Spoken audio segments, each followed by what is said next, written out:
Close your eyes and listen carefully. The sound of iron hammers striking metal, oars cutting through dark river water, voices speaking a language you do not understand. You are standing beside the river Ouse in the year 866 AD. Before you, long ships rest against the docks of Jórvík as traders, warriors, and workers begin another cold northern morning. Where tourists walk through York today, something far older once stood. Beneath the cafes, the medieval walls, and the crowded streets, there was already an ancient city long before the Vikings arrived. Nearly 8 centuries earlier, Rome had built a fortress here. A powerful frontier city called Eboracum stood at the edge of an empire. This is Roman Eboracum, one of the most important cities in Britain during the rule of Rome. The mighty 6th Legion was stationed here, guarding the northern frontier of the empire. 2 Roman emperors died within these walls. Emperor Severus in 211 AD, Emperor Constantius in 306 AD. For centuries, this city represented Roman power. Rome does not last forever. Around 400 AD, the legions leave Britain behind. Slowly, Eboracum begins to fall apart. Streets crack beneath weeds. Roofs collapse into silence. The fortress that once held thousands of soldiers becomes quieter with every passing generation. For nearly 400 years, the city survives only as a shadow of what it once was. Then new people arrive. By the 602nd, the Anglian kingdom of Northumbria takes control of the old Roman settlement. They rename it Jórvík, the city of the wild boar. Life slowly returns inside the ancient walls. Timber halls rise where Roman buildings once stood, and a Christian church begins growing from the ruins of the empire beneath it. Then, history changes again. On November 1st, 866 AD, the great heathen army arrives at the walls of Jórvík. Thousands of Norse warriors move through the cold morning mist beside the river. This is the largest Viking force Britain has ever seen, and when they reach the weakened city walls, they do not struggle to enter. They walk straight in. The Vikings do not burn the city to the ground. Instead, they claim it for themselves. Within a year, Jórvík becomes Jórvík, a Norse capital at the center of power in northern England. Viking jarls rule from the old Roman walls, while longships crowd the river docks below. The city survives again by transforming into something entirely new, and Jórvík grows quickly. Centuries later, archaeologists excavating the Coppergate district discover something extraordinary hidden beneath the soil. Entire Viking streets, preserved by wet ground, almost perfectly intact. Workshops, homes, everyday objects left behind by ordinary people. For the first time, the lost world of Viking York becomes visible again in remarkable detail. Today, modern shoppers walk through Coppergate surrounded by cafes, escalators, and glass storefronts. But beneath those same streets, Viking craftspeople once lived and worked for generations. Blacksmiths, leather workers, wood carvers, and traders built their lives on this exact ground. The modern city stands directly above the preserved remains of the Old Norse settlement. The excavations uncover more than 40,000 objects from Viking Jórvík. Leather shoes, wooden bowls, iron knives, combs carved from bone and antler, glass beads brought from distant lands, silver coins from the Islamic world. These discoveries reveal something important. Jórvík was never isolated. It was connected to trade routes stretching across Europe and far beyond it. Jórvík stands at the center of a huge trading network. Viking merchants travel across rivers, seas, and continents, carrying goods between worlds. Silver, furs, and slaves move north from the Mediterranean. Silk and spices travel through distant trade routes toward England. Ships arrive constantly along the river Ouse. York becomes one of the great crossroads of the Viking Age. But daily life in Jórvík is not only about trade and war. Families gather around hearth fires inside timber longhouses.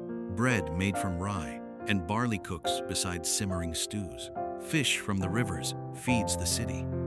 Beef, pork, and mutton hang beside herbs drying from the rafters. Archaeology allows us to see exactly how these people survived every day. Life in Viking York is harsh and dirty. The streets smell of smoke, mud, tanning pits, and animal waste. Archaeologists found evidence of parasites, lice, and disease almost everywhere.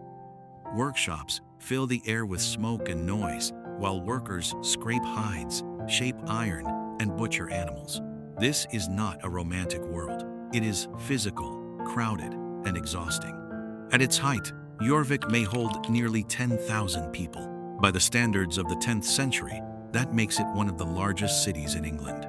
Only London is bigger. Smoke rises from hundreds of homes, while markets crowd the streets and ships fill the docks. This is no isolated Viking outpost. This is a major medieval city. But power inside Jórvík is never secure. Viking kings rise and fall quickly as rival rulers fight for control of northern England. Northumbrian nobles resist Norse authority, while the Kingdom of Wessex pushes northward. Between 866 and 954 AD, the city changes hands many times. Politics here is dangerous, unstable, and often violently decided inside great timber halls. The final Viking king of York is Eric Bloodaxe. In 954 AD, he is expelled from the city after losing power. Soon afterward, he dies at the Battle of Stainmore. With his death, the Viking kingdom of Jórvík officially ends. Anglo-Saxon England absorbs the north. But although the rulers disappear, the city itself continues to survive and evolve. Even today, York still follows the shape of its Viking past. Streets like the Shambles preserve the same narrow scale that once defined the lanes of Jórvík. The buildings have changed through centuries of rebuilding, but the feeling of the streets remains strangely familiar. A Viking craftsperson walking here long ago would still recognize the rhythm of the city. The Viking legacy survives not only in archaeology, but also in language itself. Street names across York still carry Norse influence from 1,000 years ago. Gudramgate, Miklagate, Gillagate. The ending gate comes from the Old Norse word gata, meaning simply a road or a way. Every sign in the modern city still quietly speaks the language of Jórvík. The Jórvík Viking Center now stands directly above the original Coppergate excavation site. Visitors walking through York today are literally walking above buried Viking streets and homes. Deep beneath the modern pavement, dark, waterlogged soil still protects objects left behind over 1,000 years ago. Shoes, tools, wooden posts, and fragments of forgotten lives remain preserved underground. Jórvík was not an exotic fantasy world. It was a living city filled with ordinary human lives. Families raised children here. Craftspeople spent decades mastering their trades. Elderly people passed stories beside the fire, while younger generations learned a mixture of Norse and Old English. Over time, these blended languages would shape the dialects of northern England itself.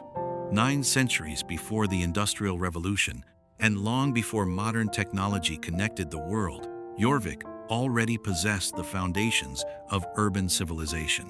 Trade networks linked distant cultures. Governments ruled from fortified halls.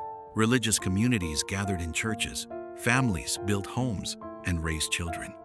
In this city of timber, mud, smoke, and river water, the structure of urban life already existed. The modern city of York still carries every one of these layers within it. Roman foundations remain buried beneath medieval streets. Viking road patterns continue shaping the city's layout. Anglican Christianity still dominates the skyline through York Minster. Norse language survives in the names of streets people walk every day. None of these histories disappeared. They simply built upon one another. York has existed for nearly 2,000 years.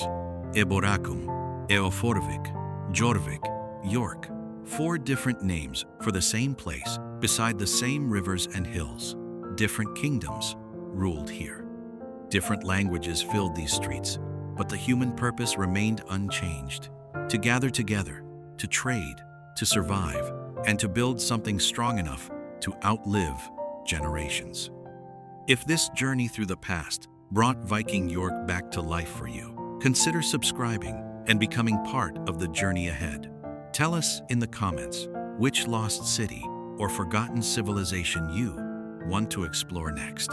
And until the next story begins, remember this: the past is never truly gone. It is always waiting beneath our feet. Want to explore next? And until the next story begins, remember this: the past is never truly gone. It is always waiting beneath our feet.